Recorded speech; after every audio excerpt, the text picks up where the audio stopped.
इस वीडियो में क्लास 10 का एक्सरसाइज 10.2 का क्वेश्चन नंबर 3 पढ़ेंगे। क्वेश्चन नंबर 3 में क्या है कि ऑप्शन है, इसमें से चूज करना है। तो क्वेश्चन नंबर 3 क्या कह रहा है, और इसके पहले का क्वेश्चन जो है हो चुका है, उसका लिंक जो है डिस्क्रिप्शन में, आप वहाँ से देख सकते हैं या प्ले लिस्ट से जो है जाके देख सकते हैं। क्वेश्चन नंबर 3 कह रहा है, if tangent P A and P Q from a point P to a circle with centre O are inclined to each other at angle of 80 degree, then angle P O A is equal to, और ये option दिया हुआ है। यानी कि दो tangent है, एक टेंजेंट जो है पी ए है और दूसरा जो है पी क्यू है, और ये जो है पी पॉइंट से सर्कल पर है। पी पॉइंट से दो टेंजेंट जो है सर्कल पे है, और दोनों टेंजेंट जो है इंक्लाइंड है एक दूसरे के, जिससे एंगल बन रहा है 80 डिग्री का। और हमको फाइंड करना है पी ओ ए किसके बराबर है, ये जो हमको ऑप्शन में से चूज करना है। तो इसका फिगर देखते हैं। फिगर सबसे पहले हम क्या बनाएंगे, एक सर्कल बनाएंगे। सर्कल हो गया, इसका सेंटर ओ हो गया, और एक पॉइंट पी है जहाँ से जो है इस पे दो टेंजेंट है, तो एक पॉइंट पी ले लिए बाहर, और यहाँ से जो है टेंजेंट लेंगे। टेंजेंट क्या होता है, जो कि सर्कल को एक पॉइंट पे इंटरसेक्ट करें। तो ये दो टेंजेंट हो गया। इस टेंजेंट का नाम क्या है, पी ए, यानी कि ए पॉइंट पे इंटरसेक्ट कर रहा है, पी बी यानी कि बी पॉइंट पे इंटरसेक्ट कर रहा है सर्कल को। और ये दोनों एंगल जो इंक्लाइंड हो रहे हैं, इंक्लाइंड का मतलब कि दोनों जो है तिरछा हो, यानी कि दोनों जो है एक दूसरे से तिरछा हो, तो दोनों ये यहाँ जो है जो इंक्लाइंड हो रहे हैं, तिरछा जो हो रहे हैं, यहाँ जो एंगल बन रहा है वो जो है 80 डिग्री का है। यानी कि ऐसे ये जो है टेंजेंट खींचना है कि यहाँ जो है 80 डिग्री का मतलब कि एंगल बने क्वेश्चन के हिसाब से। अब इसके बाद हमको फाइंड करना है एंगल पी ओ ए। तो पी ओ ए, अब यानी कि हमको इस पॉइंट को जो है मिलाना होगा। पी से ओ को मिला दिए। अच्छा, अब जो है यहाँ ओ से ए क्या होता है, सर्कल होता है, यानी सेंटर से सर्कल के बीच का डिस्टेंस रेडियस होता है। तो ये रेडियस हो गया। फिर इधर भी जो एक रेडियस होगा, सेंटर से सर्कल के बीच का डिस्टेंस रेडियस, यानी कि ओ ए और ओ बी जो है दो रेडियस हो गया। अब इसमें हमको फाइंड पहले क्या करना है कि P O A, P O ए, यानी कि ये एंगल जो है हमको फाइंड करना है, ये एंगल जो है हमको फाइंड करना है।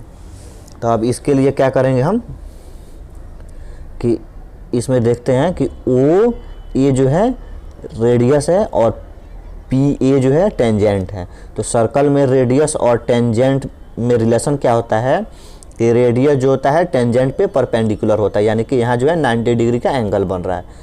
फिर इधर देखें, ओ बी जो है रेडियस है और पी बी जो है टेंजेंट है। तो सर्कल के रेडियस और टेंजेंट का रिलेशन क्या होता है कि रेडियस जो होता है टेंजेंट पे जो है परपेंडिकुलर होता है, यानी कि इस पॉइंट पे जो है 90 डिग्री का एंगल बनेगा। तो ये जो है 90 डिग्री हो गया। अब ये पूरे को देखें तो एक साइड ये, एक ये, एक ये, एक ये, यानी कि 1 2 3 4 साइड हो रहा है। 4 साइड का मतलब जो ये क्वाड्रिलेटरल हो रहा है। तब जो है क्वाड्रिलेटरल का जो है चारों एंगल का सम कितना होता है, 360 डिग्री। तो 360 डिग्री लेके जो है ये ओ एंगल निकाल लेंगे। उसके बाद जो है इसको यहाँ से हम पी ओ ए निकाल लेंगे। तो चलिए इसको देखते हैं। पहले गिवन डाटा लिखेंगे, given angle A P B equal to 80 degree, ये जो है दिया हुआ है। उसके बाद इसमें क्या हो रहा है कि ओ सीन्स, यानी कि ओ ए जो है परपेंडिकुलर है पी ए पे। जब ओ ए परपेंडिकुलर है पी ए पे, ये किससे हो जाएगा, थ्योरम 10.1 से।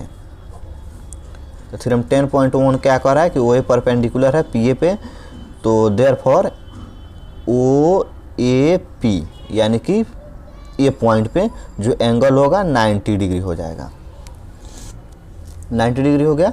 अब सिमिलरली उसी तरह जो है, सिमिलरली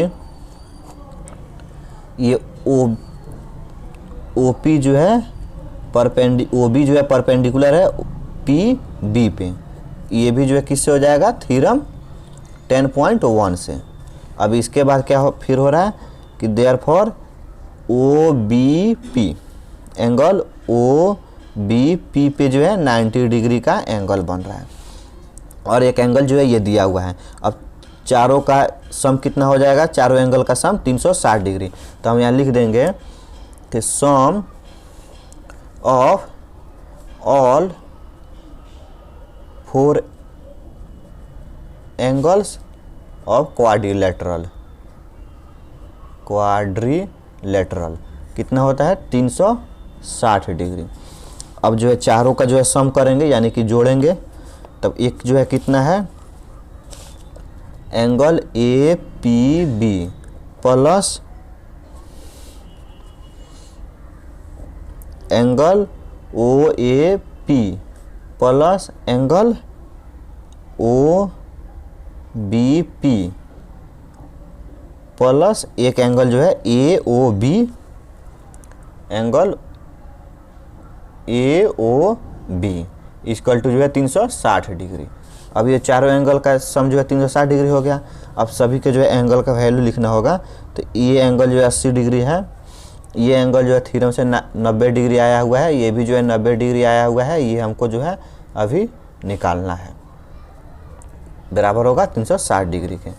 अब सभी को ऐड करेंगे तो 90 दूनी 180 और 80, ये जो हो जाएगा 260 plus angle A O B बराबर है 360 के। अब ये जो है 260 जो इधर प्लस में इस साइड में लाएंगे तो यहाँ से जो है क्या हो जाए, ए ओ बी निकल जाएगा, और ये जो है प्लस में तो इस साइड आके माइनस में हो जाएगा। तो angle A O B equal to 360 degree minus 260 degree. अब ये जो है जब इसको माइनस करेंगे तो ये जो है 100 डिग्री आएगा। तो therefore angle A O B हमको कितना मिला, 100 डिग्री। ये ए ओ बी 100 डिग्री मिला। अब इसको देखें पी ओ बी, एक ये ट्रायंगल हो रहा है, फिर दूसरा ट्रायंगल पी ओ ए, एक ये ट्रायंगल हो रहा है। तो अब इस दोनों को जो हमको कॉन्ग्रुएंट करना होगा, क्योंकि ये जो एंगल आ रहा है तो ये जो है हमको ए ओ बी ये पूरा एंगल है, लेकिन हमको फाइंड कि ये पूरा एंगल है 100 जो है आ रहा है आंसर में, लेकिन हमको फाइंड क्या करना है, पी ओ ए हमको फाइंड करना है, सिर्फ इतना ही एंगल फाइंड करना है। तो हमको जो है कॉन्ग्रुएंट कर देंगे, कॉन्ग्रुएंट में जो है दोनों एंगल जो है फिर सिपिसिटी से इक्वल हो जाएगा, उसके बाद जो है इसको आधा कर देंगे। तो चलिए इसको कॉन्ग्रुएंट कर लेते हैं।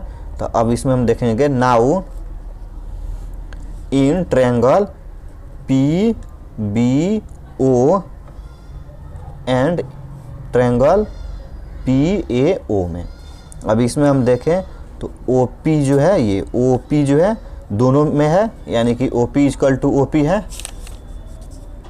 ये क्या है दोनों में, यानी कि O P equal to O P. तो यहाँ जो है कॉमन साइड लिख देंगे, कॉमन साइड।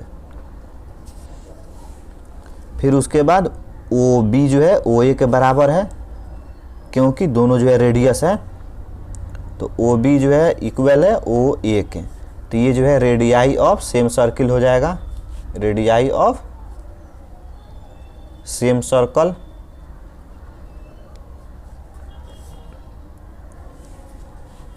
उसके बाद ये जो है टेंजेंट जो है क्वेश्चन में दिया हुआ है कि दोनों जो है टेंजेंट है और दोनों जो है इक्वल है।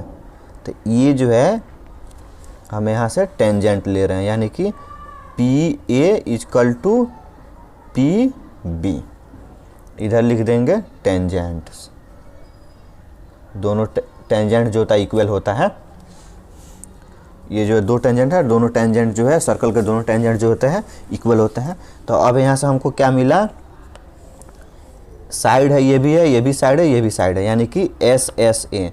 तो यहाँ लिख देंगे therefore triangle P B O congruent है ट्रायंगल पी ए ओ के।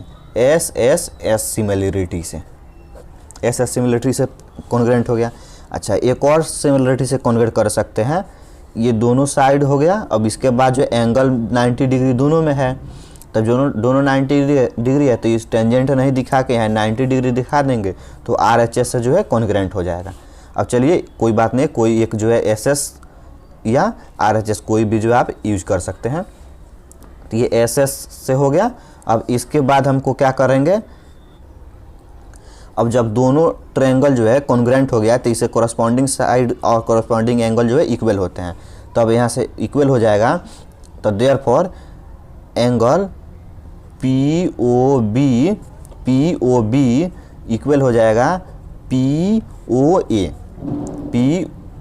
एंगल POA के इक्वल हो जाएगा। दोनों एंगल जो आपस में इक्वल हो जाएंगे, क्योंकि ये किससे, CPCT से। दोनों जब दो ट्रायंगल जब कॉन्ग्रेंट होते हैं तो कॉरस्पॉन्डिंग एंगल और कॉरस्पॉन्डिंग साइड जो होता है इक्वल होता है CPCT से। तो ये दोनों एंगल जो है इक्वल हो गए। जब दोनों एंगल इक्वल हो गया और ये पूरा एंगल का वैल्यू जो है, ये एंगल और ये एंगल जो है इक्वल हो गया और ये पूरा एंगल का वैल्यू जो है 1 है, तो अब इस पूरे एंगल के वैल्यू को, जब दोनों एंगल इक्वल होते हैं तो पूरे एंगल के वैल्यू को आधा कर देंगे तो दोनों का जो है आपस में जो है बढ़ जाएगा, बराबर बराबर एंगल आ जाएगा। तो अब हम यहाँ से therefore angle POA equal to कर देंगे 1/2 इंटू एंगल AOB के। तो 1/2 इंटू AOB कितना हमको मिला था, 100 डिग्री। तो अब 2 से जो है 100 में डिवाइड हो जाएगा, यानी कि 50 हो जाएगा। तो therefore angle POA equal to 50 degree हमको आंसर मिल गया।